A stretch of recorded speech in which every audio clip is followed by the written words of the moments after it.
pavadinkim, šitas segmentas kubalo ir tada pats teleskopas gali judėti, montuoti apie 2 ašis, nusikreipia į reikiamą objektą ir kas toliau. Toliau visą laiką jis turi sinchroniškai judėti su kupolu, kad kompensuoti žvaigždžių sukimas. Tai yra Žemės sukimosi atspindį dangaus sferai. Nes plika akim tai, ten galima rugpjūtį prie laužo sėdėti, po valandos 2 pamatyti, kad pasislinko žvaigždės, o mėnulis patekė ar panašiai. Bet jeigu per didesnį didinimą, net per mėgėjišką teleskopą pasižiūrėjus, matytum visą laiką juda tavo regėjimo lauke. Juda, bėga. Tai reiškia viso darbo metu jis mikro tokius judesius daro, kad visą laiką būtų tame taške išlaikytų. Pačio teleskopo aš nelabai galiu pajudinti, nelabai leidžiama, nes jis kol ilsisi, jam reikia gero subalansavimo, kad, nepavargtų, žinot, ir metalo nuovargis ir panašiai, bet galim pažiūrėti, kaip juda kupolas.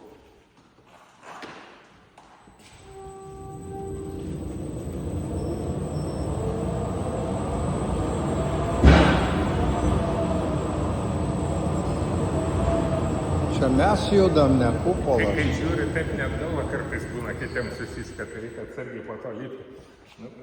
Čia kaip traukiniai, jeigu atbulom atsisėdi ir pajeda kitas ešalonas, tai tau atrodo, kad tu važiuoji. O va šitos juostelės čia kažką reiškia? Taip, labai geras klausimas, tik negaliu labai nuodugniai atsakyti. Tiesiog patį principą.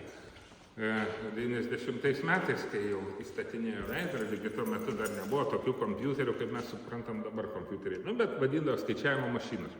Vis tiek reikėdavo valdyti ir rankom nepavaldysi. Visą, ką matot geltonai nudažyta, tai bendra suma 24 tonos. Kaip 24 lengviai kokie Opel Corsa. Kažkas tokio. Pakankamai įspūdinga. Vieną veidrodį, kad suvaldyti, kiek reikia, kad ir varikliai, ir atsvaras ir taip toliau. Tai būdavo taip.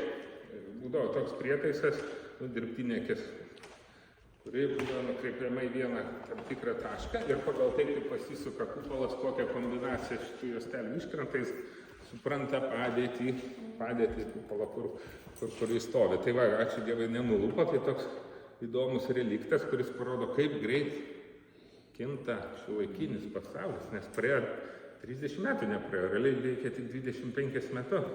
Tai logiškai būna kitas klausimas, ar labai jau morališkai paseno pats teleskopas.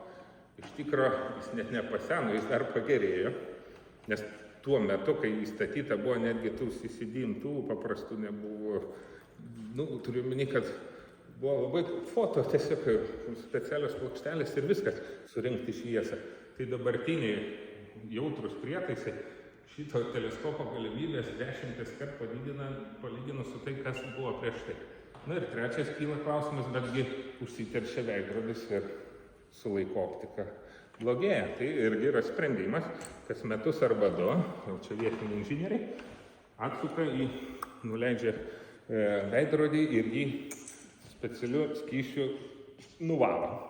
Bet to neužtenka, nes įsivaizduokit, naktį visą laiką dirba atidaryti. Ten pripučia kažkokių dulkių, kažkokių lapelių, kažkoks šikšnosparnis gal pakakoja. Gaunasi, kad su laiku ne tik, kad jau pasidengia šiukšlytėm, bet ir mikros susibraižymai atsiranda, jie tada blogina. Tai kas daroma, kas 5-6 metus jis praveriamas pilnai kupolas, atvažiuoja kranas statybinis, atsukamas šitas veidrodis ir jis fiziškai pats iškeliamas lauką, specialų sunkvežimį ir vežamas į Vokietiją arba Austriją, į optikos gamyklas, kur nenuvalo, o tą aliuminio oksidą iš naujo dangą uždeda. Ir taip